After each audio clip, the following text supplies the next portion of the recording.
Chers frères et sœurs, bonjour. Je me réjouis d'être parmi vous, de loin, même si je n'ai pas pu le faire physiquement. Mais la joie reste toujours la même, d'être avec vous à l'occasion de ce symposium régional d'Afrique et Madagascar. Donc à l'occasion des 150 ans des missions salésiennes dans le monde. Vous savez que les missions salésiennes ont démarré, ont été lancées à partir de 1875 et nous sommes en 2025. Et ce thème général, justement, qui s'articule autour des renouveaux missionnaires,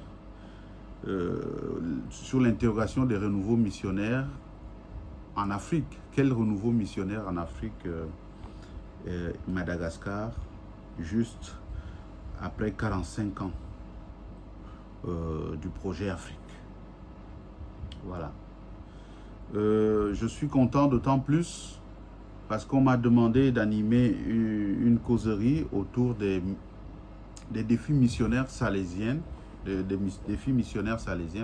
Afrique. Et je voudrais, à l'entame de ce propos, déjà exprimer ma gratitude au Père Privat, tout en le félicitant d'avoir organisé ce type d'événement. Toute ma gratitude parce que ça a été aussi l'occasion pour moi d'entrer en réflexion et de faire un bilan, soit un bilan personnel, mais aussi de porter un regard sur notre mission en tant que Salésien Don Bosco, dans notre contexte en ATE. Nous allons aborder surtout particulièrement cet aspect dans notre exposé. Vu le temps qui nous est imparti, nous n'avons que 30 minutes pour développer la causerie. Et donc, le thème qui m'a été donné de vous présenter, ou sinon d'animer avec vous, tourne autour, comme je l'ai dit, des défis missionnaires salésiens en Afrique. Mes chers frères et sœurs, pour moi, intervenir à propos des défis missionnaires salésiens en Afrique centrale, c'est surtout mettre en lumière une expérience où l'Évangile rencontre les réalités concrètes des jeunes, des familles et des communautés. L'Afrique est si vaste et si variée, riche en potentialités humaines et spirituelles, mais aussi marquée par des fragilités sociales, politiques et économiques. Dans le contexte africain, comme vous le savez tous, les défis sont nombreux. Et les défis missionnaires également. Non seulement ils sont nombreux, mais ils sont variés. Nous ne saurons les identifier tous, ni même avoir la prétention de tous les connaître. Toutefois, dans ce propos, nous essaierons d'aborder ce qui concerne l'Afrique centrale, et plus particulièrement ceux liés à la mission salésienne dans le contexte de la province ATE. Notre contexte fortement marqué par des problématiques ethno-culturelles, socio-économiques, éducatives, politiques et religieuses. Autant de réalités que nous côtoyons chaque jour et sur lesquelles la mission de l'Église et plus particulièrement la pastorale salésienne ne saurait passer outre, d'autant plus que ce sont les jeunes qui en sont les plus impactés. Pour rappel, le Concile Vatican II, dans le document Ad Gentes, nous rappelle que l'Église est par nature missionnaire. Et la mission salésienne s'inscrit dans cette dynamique en mettant l'accent sur la jeunesse, espérance de l'Église et de la société. Elle se veut être une christologie incarnée, reflétant le Christ bon pasteur, proche des pauvres, guérisseur des blessures, promoteur de la dignité humaine. Donc la mission salésienne et les communautés de Don Bosco se veulent être signe de fraternité universelle et école de synodalité où prêtres, religieux, laïcs et jeunes collaborent. Mais pourquoi pas aussi où les différentes religions collaborent également.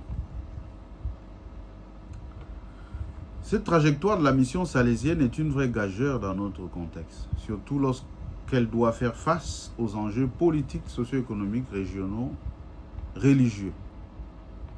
aux aspirations de nos destinataires, aux pauvretés qui sont les leurs et aux fragilités des systèmes de gouvernance, de justice sociale, d'éducation et d'insertion professionnelle. Oui, en effet, les défis missionnaires salésiens en Afrique sont nombreux. Nous voulons exclusivement ici, dans notre propos, nous pencher sur 5 d'entre eux qui sont en lien avec la pastorale salésienne et qui sont surtout d'ordre éducatif, socio-économique et religieux. Religieux dans le sens de l'évangélisation, surtout l'enracinement de l'évangile dans notre contexte. Entrons dans le vif du sujet en parlant de ces défis missionnaires concrets. Quels sont donc concrètement ces défis missionnaires salésiens en Afrique? Et nous avons circoncis justement notre propos autour de l'Afrique centrale. La mission salésienne, dans notre contexte de l'Afrique centrale, se déploie comme déjà remarqué plus haut dans ce contexte social, politique, culturel et religieux qui est marqué par de profondes contradictions. Il y a une jeunesse nombreuse, pleine de potentiel, de soif d'avenir d'une part, des réalités de pauvreté, de conflits et de fragilité structurelle d'autre part. Il s'agit là de défis profondément missionnaires, parce qu'ils interrogent aussi bien la doctrine sociale de l'Église que la pastorale salésienne. Donc, en premier lieu, le défi éducatif, qui est même le cœur, le poumon de la mission salésienne. La pastorale salésienne offre un cadre d'accompagnement qui se veut global, c'est-à-dire où la formation intellectuelle s'unit à l'éducation du cœur et à l'ouverture à la foi. Saint Jean Bosco voyait donc ainsi dans l'éducation intégrale la voie privilégiée pour évangéliser et transformer la société. N'oublions pas le poumon même de notre pastorale salésienne qui est de former d'honnêtes citoyens et de bons chrétiens. Donc, en Afrique centrale, l'accès à une éducation de qualité demeure toujours inégal. Le taux élevé d'analphabétisme, l'abandon scolaire et le manque d'infrastructures pédagogiques constituent en soi une urgence missionnaire. C'est dans cette mesure que la doctrine sociale de l'Église appelle à garantir le droit à l'éducation pour tous, en tant que bien commun et clé pour la dignité humaine. Parce que la mission, en réalité, la mission de l'Église veut garantir d'abord la dignité humaine en cette terre et aussi le paradis lorsque nous aurons achevé notre parcours terrestre. Et la mission salésienne, dans cette mesure, est appelée à offrir des espaces éducatifs intégraux. Écoles, centres de formation professionnelle, oratoires, internats qui intègrent formation humaine et spirituelle, développement des compétences techniques et professionnelles, accès aux nouvelles technologies et développement des compétences de vie.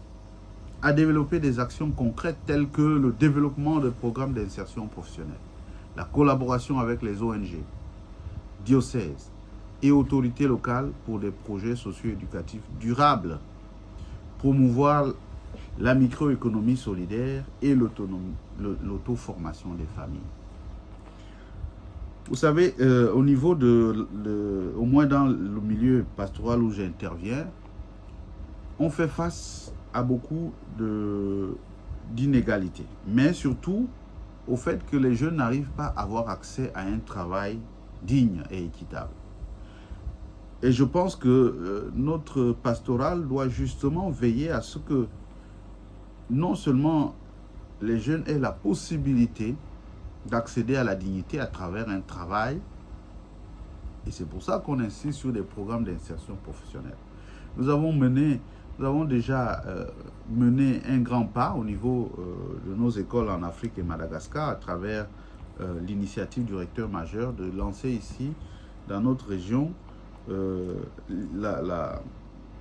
la dynamique Don Bosco Tech Africa.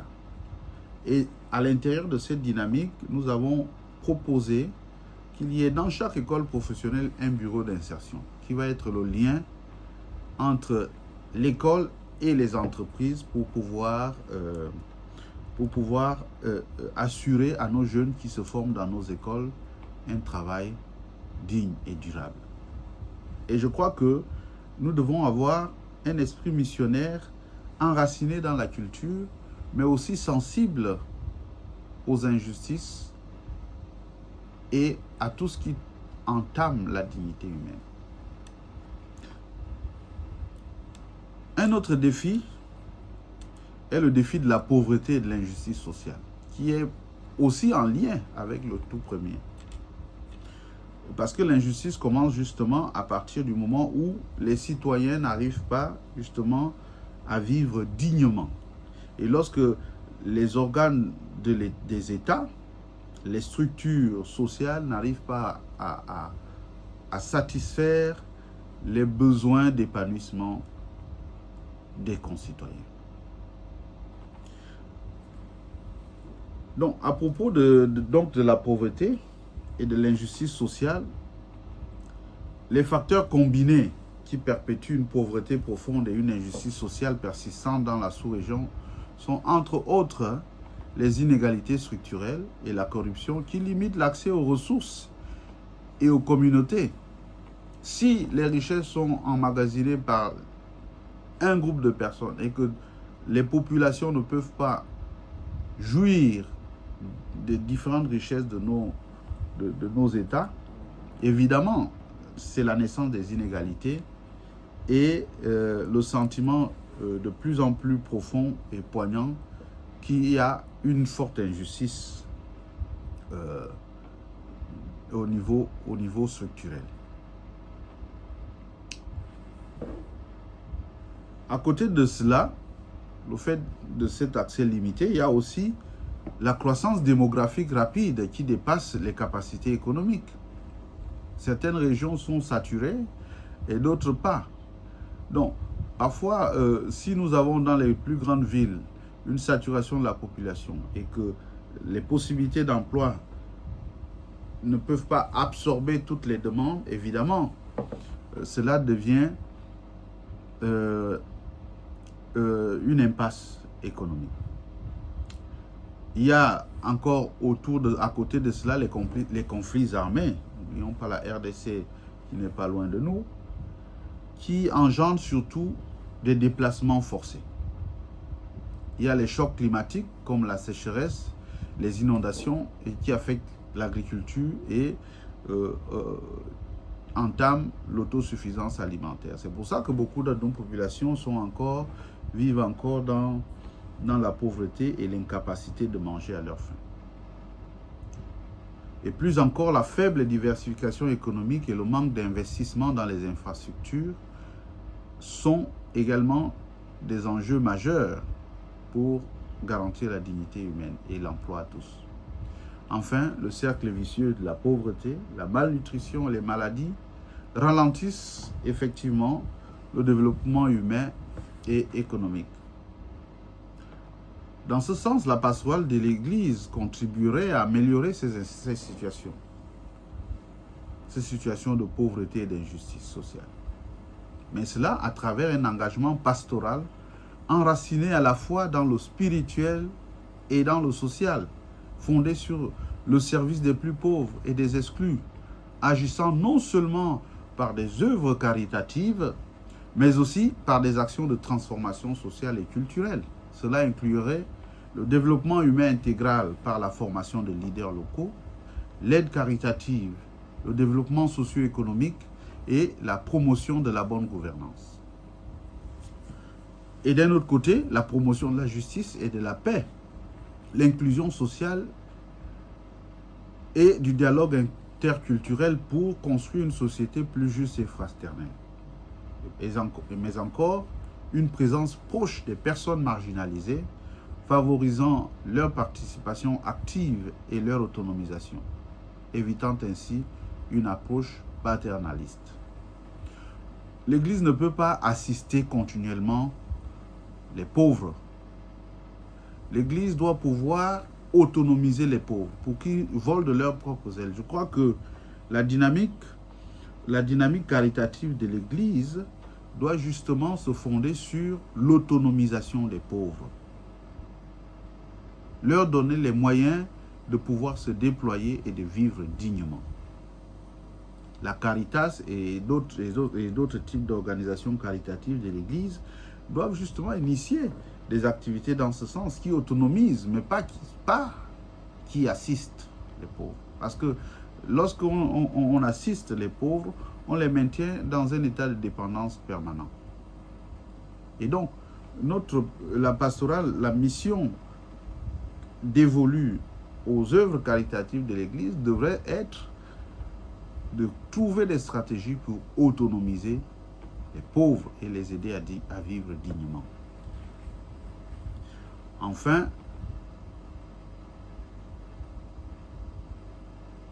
l'implication communautaire et la collaboration étroite avec les églises locales et la société civile pour une action plus efficace. Nous, Salésiens, nous devons travailler en synergie avec, quand je dis nous Salésiens, je dis la mission salésienne doit travailler en synergie avec les autres acteurs, non seulement les églises locales, mais aussi tous ces acteurs qui sont philanthropes et qui sont sensibles à redonner la dignité aux personnes vulnérables.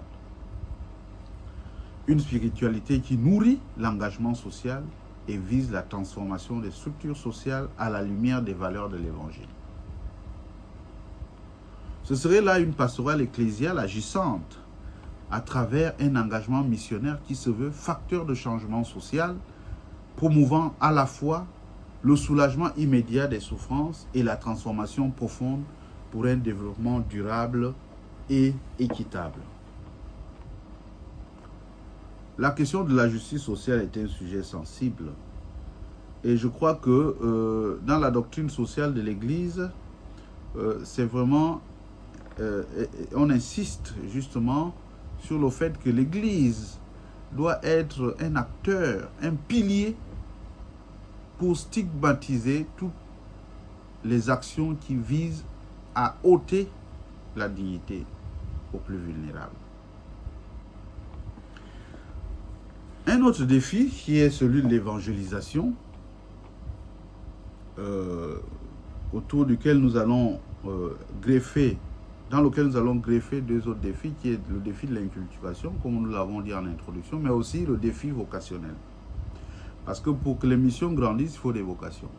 Et donc, mais pour qu'il y ait des vocations solides, il faut que nos cultures soient évangélisées pour que l'évangile imprègne la vie des personnes. Donc, l'Afrique centrale est marquée par des traditions riches, mais aussi par des pratiques qui peuvent fragiliser la foi. Syncrétisme, secte, ésotérisme. Aussi, dans certains contextes, la mission exige un dialogue respectueux avec les cultures locales, en évangélisant sans déraciner, en annonçant le Christ libérateur qui accompagne ce qu'il y a de beau, qui accomplit, ce qu'il y a de beau et de vrai dans les traditions. Et c'est là, justement, que naît le défi de l'inculturation, qui est un défi de l'enracinement culturel de l'Évangile et de la foi, et qui constitue encore aujourd'hui un enjeu important dans la pastorale missionnaire en Afrique. Du point de vue théologique, l'enracinement ou l'inculturation signifie que l'Évangile ne se limite pas à une simple adaptation extérieure à la culture locale, mais qu'il opère une transformation profonde des valeurs authentiques de la culture en les intégrant dans le christianisme. Cette démarche implique donc cette démarche implique que le message chrétien s'insère intimement dans la vie culturelle des peuples. Une condition pour une évangélisation véritablement enracinée et efficace. L'inculturation est considérée comme une urgence et une priorité pour les églises africaines. afin d'atteindre une pleine évangélisation, car elle rend la foi vivante et authentique au cœur des réalités locales, dépassant ainsi l'image d'un christianisme importé qui pourrait rester étranger et superficiel.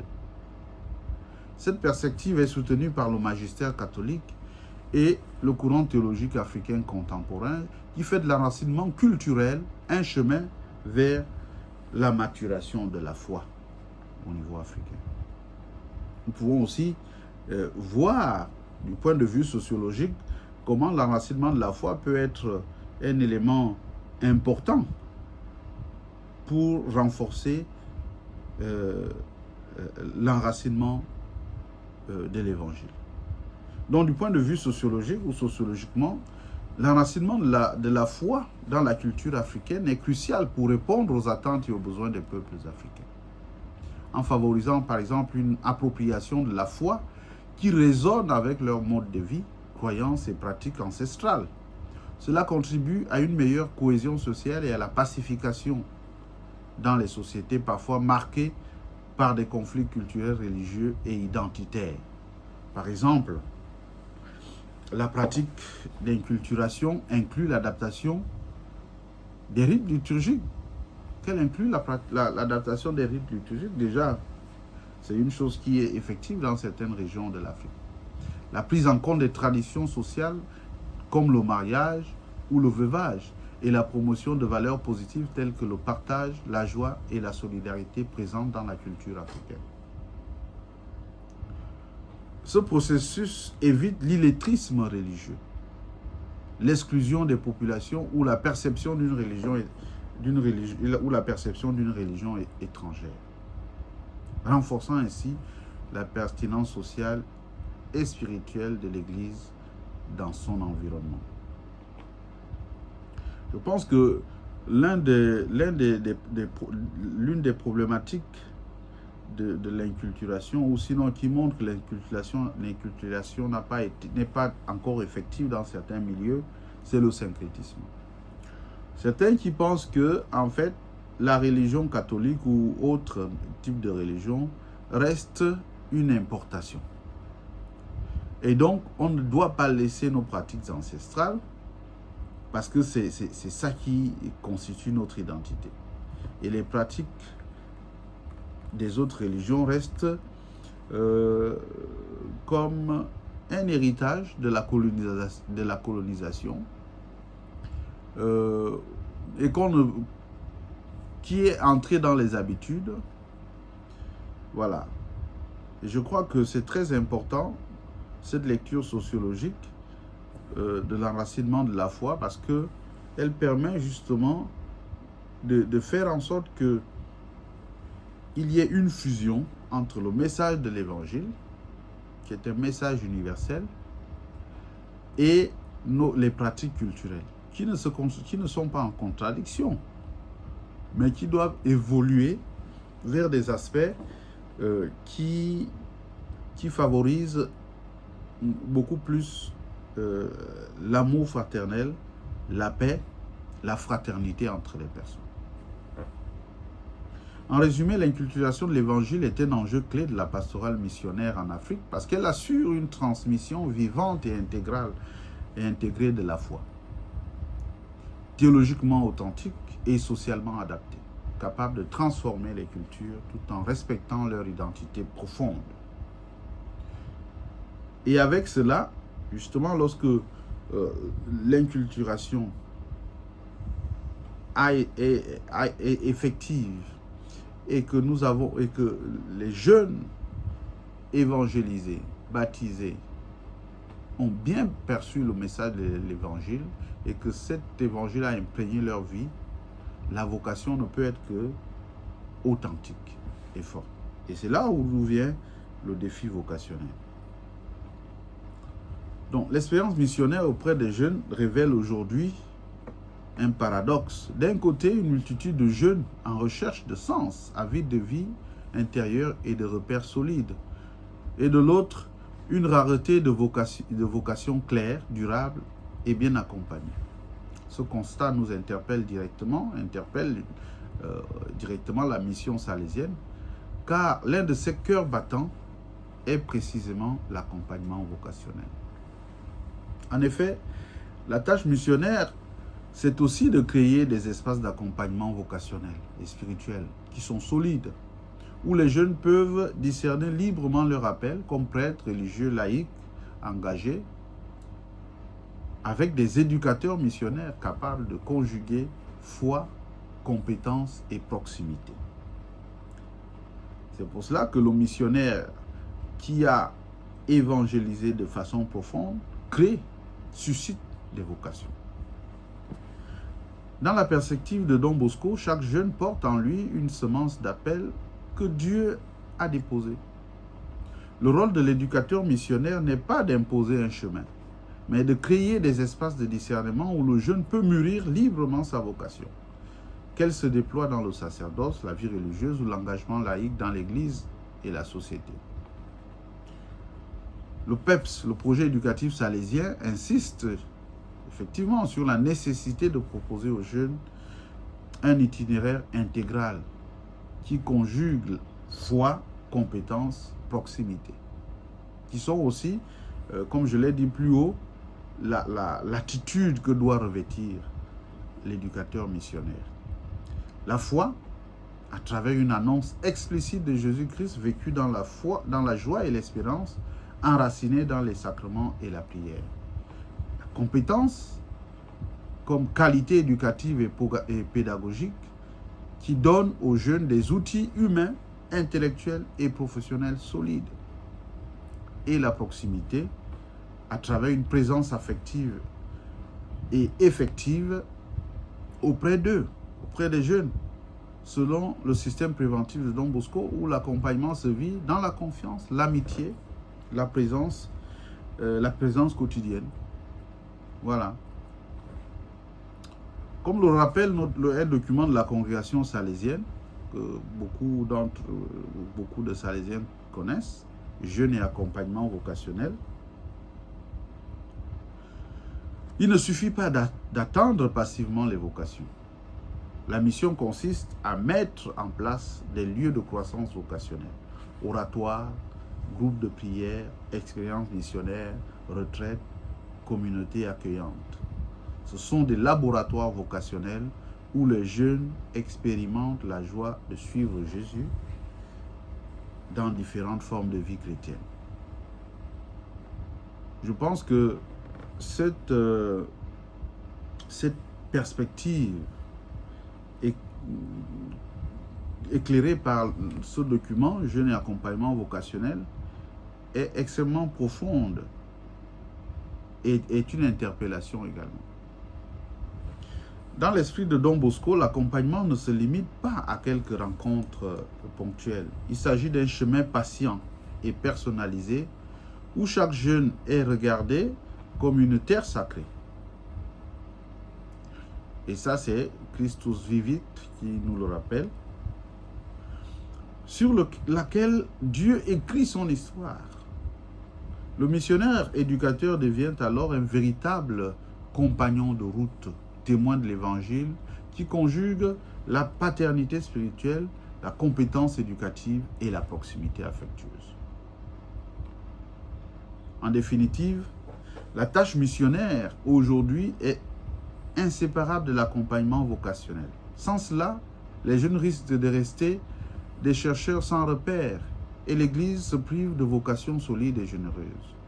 Avec Don Bosco, nous croyons qu'il y a en chaque jeune une étincelle de bien qui attend d'être allumée pour devenir feu. La mission consiste à attiser cette flamme avec la certitude que l'Esprit Saint continue aussi d'appeler, mais qu'il a besoin l'Esprit de communautés éducatives et pastorales capables d'écouter, de discerner et d'accompagner avec patience et espérance. Mes frères et sœurs, nous sommes arrivés à la conclusion de notre causerie qui est un parcours qui nous a porté à identifier non seulement un parcours illuminé par la vision de la pastorale salésienne. Former de bons chrétiens et d'honnêtes citoyens. C'est pour ça que nous avons insisté sur les éléments d'éducation, sur les éléments de formation, d'insertion socio-professionnelle pour garantir la dignité et sur les éléments spirituels. À travers ce parcours, nous avons perçu combien les défis missionnaires salésiens en Afrique centrale sont à la fois nombreux et urgents. Défis éducatifs, défis socio-économiques et de justice sociale, défis d'inculturation de l'évangile, défis vocationnels. Autant de réalités qui interpellent notre foi et notre engagement missionnaire. Face à ces enjeux, la mission salésienne n'est pas un simple projet humain. Elle est participation à l'œuvre même de Dieu qui continue d'appeler, d'envoyer, de sauver à travers l'histoire de nos peuples. Notre mission est donc de rester fidèle à l'intuition de Don Bosco, d'éduquer en évangélisant et évangéliser en éduquant, en plaçant le jeune au centre, surtout le plus pauvre et le plus vulnérable. Si les défis sont grands, notre espérance l'est davantage, car l'Afrique centrale est une terre jeune, riche de potentialités humaines et spirituelles. L'Esprit Saint travaille déjà dans les cœurs et dans les cultures. Et il nous invite à être des instruments humbles et disponibles. Comme Don Bosco, nous croyons qu'il suffit qu'un jeune sente qu'il est aimé pour qu'il se mette à aimer à son tour. Ainsi, en relevant ces défis avec courage et créativité, nos communautés salésiennes pourront être des oasis d'espérance, des laboratoires de fraternité et des écoles de vie chrétienne, où les jeunes grandissent dans la foi, la dignité et la responsabilité.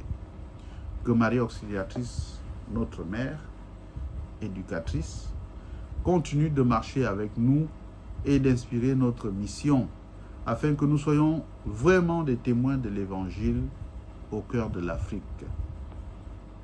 Merci à tous de m'avoir écouté. Je suis David Mojoulé, salésien Don Bosco, et je suis missionnaire en RCA. Je travaille donc comme responsable directeur du centre professionnel Don Bosco à Damala, à Bangui, capitale de la République centrafricaine.